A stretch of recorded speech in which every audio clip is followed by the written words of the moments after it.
کہ وفاقی محتسب جو ہے کتنے کیسز کو ریزالو کر پایا ہے 2025 میں اور کتنی درخواستیں آپ کے پاس آئی ہیں؟ تھینک یو اسداللہ صاحب آپ کے یہاں ہمیں دعوت دینے کا۔ پہلی گزارش تو یہ ہے کہ وفاقی محتسب فیڈرل گورنمنٹ کے ڈپارٹمنٹس جو ہیں صرف انہی کے خلاف یہاں کمپلینٹ ریسیو کرتا ہے جی، اور سال 2025 میں 2,61,000 کمپلینٹس ہمیں ریسیو ہوئی ہیں۔ 2,61,000 2025 میں 2025 جی سر۔ اور مزے کی بات یہ ہے کہ اس میں سے 2,54,000 کمپلینٹس جو ہے وہ ہم نے ریزالو کر دی ہیں۔ اچھا، اور ان میں سے 90% کمپلینٹس جو ہیں وہ ودن 60 days جو کہ ہمارا اور یہ کس قسم کی شکایات ہوتی ہیں؟ سر یہ پینشن کے معاملات سے لے کر یوٹیلیٹی کے بلات ہوتے ہیں لوگوں کے، وہ محکمہ جات وہ بہت زیادہ دے دیتے ہیں، پھر کچھ جو یوٹیلیٹی سروسز ہیں وہ محکمہ جات وہ مہیا نہیں کرتے تو اس کے لیے لوگ ہمارے پاس آتے ہیں۔ پھر ان اٹینشن ڈیلے ہوتا ہے مختلف چیزوں میں، پھر کہیں کوئی کام جو محکمہ جات نے کرنا ہوتا ہے سرکاری محکموں نے وہ نہیں کرتے تو اس کو ہم کمیشن یا جو وہ نہیں کر پا رہے تو اس کو ریکٹیفیکیشن کے لیے محتسب جو ہے وہ کرتا ہے۔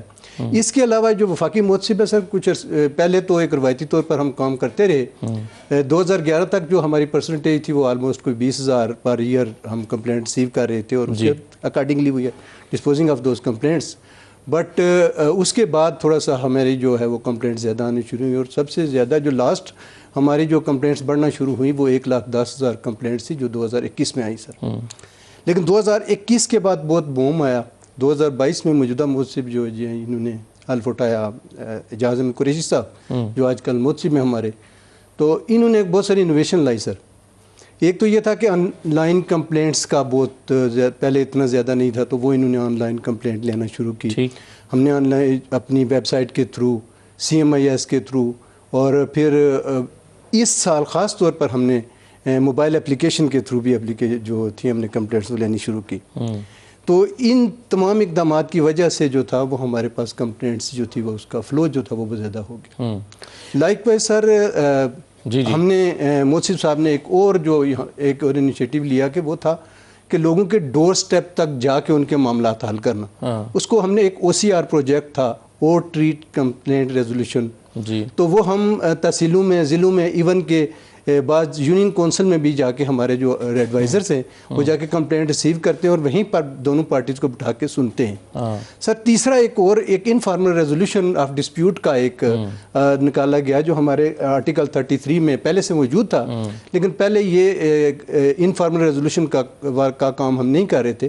یہ بھی موجودہ محتسب نے کہا کہ نہیں، ہمیں یہ کام بھی کرنا چاہیے کہ بغیر کسی اس کے بھی لوگوں کی شکایات جو ہیں وہ سننی چاہیے۔ اب آپ کوئی دو پارٹیز آ جاتی ہیں ہمارے پاس سر، اور اگر وہ کہیں کہ جی یہ ہمارا معاملہ ہے، محتسب بیٹھے اس کو ریزالو کرے، ہم ان کو بٹھا کے پہلے لکھوا لیتے ہیں کہ آپ ہمارا فیصلہ مانیں گے، اور پھر ہمارا افسر بیٹھ جاتا ہے دونوں کو سن کے۔ پرائیویٹ لوگوں کی بھی شکایات سر وہ دور دراز علاقوں میں جیسے جنوبی پنجاب، اور اس کی قانونی حیثیت کیا ہے؟ اسے پھر چیلنج بھی تو کیا جا سکتا ہے سر۔ وہ پہلے سے ہمارا ہوتا ہے کہ اس کو وہ چیلنج نہیں کریں گے اور دین اینڈ دیر اس کو امپلیمنٹ بھی کریں گے۔ اس کا مزے کا فائدہ یہ ہے کہ وہ لوگ پنچایت سسٹم میں جو تھا وہ تھا ہمارے ایک پہلے سے پرووین موجود ہے ایکٹ میں جو ہے informal of resolution of disputes, وہ 23-33۔ یہ بتائیے کہ جب مجموعی طور پہ آپ کہہ رہے ہیں کہ ہم نے 2,54,000 کیسز کو ریزالو کر دیا، ریزالو کرنے سے کیا مراد ہے؟ کہ آپ نے فیصلہ سنا دیا ان کے حق میں یا کسی ایک پارٹی کے حق میں، یا آپ نے اس کی ریزولوشن کو انجام تک پہنچایا، یعنی جو سائل تھا اس کی تسلی بھی ہوئی؟ سر اس میں 2-3 طرح کی باتیں۔ ایک تو سر وہ کمپلینٹس بھی ہوتی ہیں جو کہ کسی وجہ سے ہمارے دائرہ اختیار میں نہیں ہیں، انکمپلیٹ کمپلینٹس ہیں یا کچھ ہے، وہ ہم دین اینڈ دیر جب ہمارے پاس آتی ہیں اسی وقت ہم خارج کر دیتے ہیں، ان کو وہیں سے ریجیکٹ کر دیا جاتا ہے اور بندے کو SM کر کے بتا دیا جاتا ہے کہ آپ کی کمپلینٹ ہماری اس وجہ سے جو ہے ہم نہیں سن رہے۔ وہ بھی کاؤنٹ میں شامل ہوتی ہے؟ اوور آل کاؤنٹ میں وہ شامل ہوتی ہے جی، بالکل وہ شامل ہوتی ہے جو پریلیمنری ہم ریجیکٹ کرتے ہیں۔ اور وہ تقریباً کتنے فیصد ہوں گی؟ وہ تقریباً 25 سے 30% کے لگ بھگ وہ کمپلینٹس ہوتی ہیں جو انیشلی جو ہے نا وہ ریجیکٹ ہو جاتی ہیں، چونکہ وہ انکمپلیٹ بھی ہم نکال دیتے ہیں جو ہماری جورسڈکشن میں نہیں ہوتی۔ وہ بھی ایک ہمارا رجسٹرار ہوتا ہے سر، وہ پوری اس پہ اسکروٹنی کرتا ہے فرسٹ آف آل، اور ود ان 24 hours اس کو کرنی پڑتی ہے سر۔ آپ ایک کمپلینٹ دیں گے 24 گھنٹے کے اندر اندر وہ ساری اسکروٹنی کرے گا، ویدر اٹ از ایکسیپٹیبل اور not. If it is acceptable تو پھر وہ اگلے 24 گھنٹے کے اندر انویسٹیگیشن افسر کو بھیج دے گا۔ انویسٹیگیشن افسر کا یہ کام ہے کہ وہ اس سے اگلے 24 گھنٹوں کے اندر اندر محکمے سے اس پر جواب طلب کر کے آپ کے لیے کوئی ہیئرنگ فکس کر دے گا. اور پھر 45 ڈیز کا ٹائم مقرر کر رکھا ہے موصف صاحب نے کہ 45 ڈیز کے اندر اندر اس انویسٹیگیشن افسر نے انویسٹیگیشن کمپلیٹ کر کے اپنی جو فائنڈنگ ہے وہ بنا کے موصف صاحب کو وہ بھیجنی ہے, ڈرافٹ فائنڈنگ. اور پھر موصف صاحب جو ود ان 16 ڈیز کا ہمارا پیریڈ ہے, اس میں اگلے جو 45 دن کے بعد 5-10 دن ہیں, اس کے اندر وہ اپریزل ونگ کے تھرو, یعنی ایسے ہی وہ نہیں دیکھتے تھا, ان سب جو فائنڈنگز ہیں ان کی ایک پراپرلی اسکروٹنی کی جاتی ہے اپریزل ونگ کے تھرو. اور وہاں پر جو ہمارے گریڈ 22 کے ریٹائرڈ افسران ہیں, اس طرح بڑے بڑے سینئر مطلب اس کے ہائی کورٹ کے جج, چیف جسٹس ہیں یہ جسٹس اظہر صاحب, اس طرح کے لوگ ہیں سر, وہ ہماری اپریزل ونگ میں, اور وہ اپریز کرتے ہیں, وہ ذرا ذرا دیکھتے ہیں کہ کہیں یہ قانون میں کوئی چیز یہ غلط تو نہیں ہو گیا یہ. اور پھر پورے پاکستان میں ہمارے اس وقت چونکہ کوئی 23 کے لگ بھگ آفیسز ہیں سر, ریجنل آفیسز, تو وہاں کی ایک سی جو ہے نا وہ فنڈنگز ہونی چاہیے.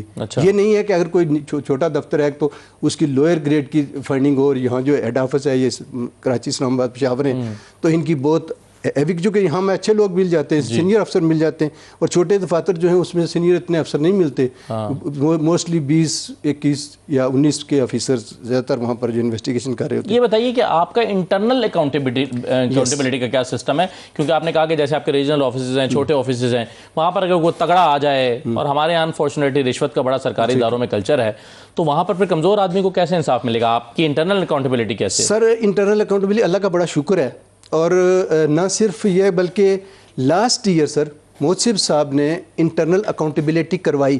ہم نے اپنی آبجیکٹیو اسیسمنٹ کی سر, اور آپ کو بڑے خوبصورت اس کے رزلٹ ہم بتائیں گے کہ 2 لاکھ بندوں سے ہم نے پوچھا ایس ایم ایس کر کے ان سے کہ آپ نے موصف کے دفتروں کو کیسا پایا, اور وہ ہمارے پاس لوگوں کے جو تھے وہ سیل نمبر تھے جو کہ ہمارا اپنا ڈیٹا بیس تھا, تو اس میں سے پھر جو جنرل پبلک تھی اس کے 12-13 ہزار لوگوں سے جا کے تو ہم نے جگہ جگہ جا کے سروے کیا. ایجنسی کے لوگوں سے پوچھا کہ ہمارے دفتر کے لوگوں نے آپ سے کوئی کبھی غلط کام تو نہیں کروایا, کچھ غلط کام کرنے کا کہا تو نہیں. پھر اپنے سر جو نان گسٹڈ ملازمین تھے ان سے پوچھا کہ آپ کے جو سینئرز ہیں, چونکہ سینئر تو ایسی حال لکھتا ہے, وہ تو دے دیتا ہے اپنی رائے, لیکن جونیئر کو کہیں موقع نہیں ملتا, تو ان سے پوچھا گیا کہ آپ بتائیں کہ آپ نے اپنے سینئر افسر کے بارے میں آپ کے کیا تاثرات ہیں, اور اس میں وہ کوئی 15-20 سوال دیے گئے اس کی انٹیگریٹی کے حوالے سے بھی, اس کے کام کے حوالے سے بھی کہ یہ کیسا کام کرتا ہے. اور وہ اسیسمنٹ جو اپنی انٹرنل اسیسمنٹ تھی اس کا ہم نے تھیم یہ رکھا تھا, حاسبو قبل ان تحاسبو, اپنا محاسبہ کرو اس سے پہلے کہ آپ کا محاسبہ کیا جائے. تو وہ ہم نے اپنی جو اس کے بعد پھر ہم نے جو ریکمنڈیشنز بھی دیں کہ یہ فلاز ہیں, ان کو ہمیں دور کرنا چاہیے. اس پر پھر موصف صاحب نے ایک ایڈوائزری کمیٹی بنائی سر, اس میں بڑے جرنلسٹ بھی شامل تھے, اس میں سول سوسائٹی کے لوگ بھی شامل تھے, ہمارے سینئر آفیسر بھی شامل تھے, اور اس کمیٹی کا میں سیکرٹری بھی تھا. وہ ہم نے ایڈوائزری کمیٹی کے تھرو دوبارہ اس کو بھی دیکھا, اور پھر مزید جو ہمیں 1 سال کے اندر اندر جو چیزیں تھیں ان کو دیکھ کے ابھی ایڈوائزری کمیٹی نے ریسنٹلی موصف صاحب کو رپورٹ دی ہے کہ یہ چیزیں جو آپ ان کو بھی اس طریقے سے درست کریں. تو ہم نے انٹرنل اکاؤنٹیبلٹی کے میکنزم ایک تو یہ رکھا ہوا ہے سر. دوسرا ہمارا CMIS سسٹم جو ہے سر, وہ ڈیلی ایک رپورٹ جنریٹ ہوتی ہے, ادھر شاید میرے پاس ہوگی, وہ موصف کی جو ہے وہ ڈیش بورڈ پر ہوتی ہے, سیکٹری کے ڈیش بورڈ پر ہوتی ہے. ہر آفیسر جو ڈیلنگ ہے اس کے ڈیش بورڈ پر وہ ڈیلی. آپ نے جیسا کہ کہا کہ ہمارا ایک تو کیسز کو نمٹانے کا کی جو شرح ہے وہ بہت زیادہ